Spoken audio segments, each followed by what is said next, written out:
বিশ্বকবি রবীন্দ্রনাথ ঠাকুরের লেখা মাকাল।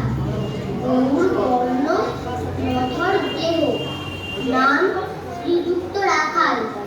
জন্ম তাহার হয়েছিল সেই যে বছর আকাল। মশাই বলেন তারে বুদ্ধি যে নেই একেবারে, প্রভাব করতে ছাড়া 6 মাস ধরে নাকাল। রেগে মেগে বলেন বাহাদুর, নাম তোর মাকাল।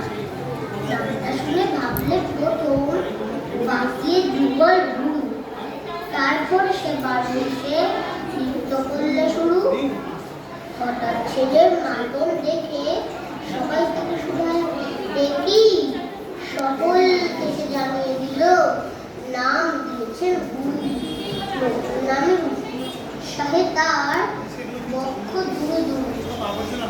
পরে বসলে দাদা বললে কানে কানে মশাই গাল দিয়েছে, বুঝিসতে তার মানে?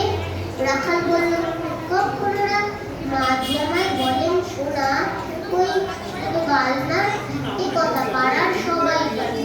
আচ্ছা তোমায় দেখিয়ে দেব, চলো তো ওইখানে। টেনে নিয়ে গেল তাকে পুকুর পাড়ের কাছে। ওই লতায় যেটা পড়ে আছে।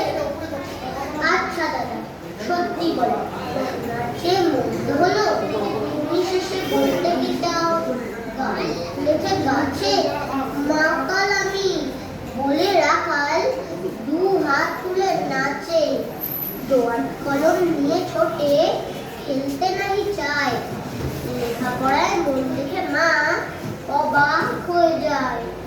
খাওয়ার সময় অবশেষে ছেলের কাণ্ড করে চোখে পড়ে খাতার পাতাটায় লাইন টেনে নিচ্ছে শুধু মাকা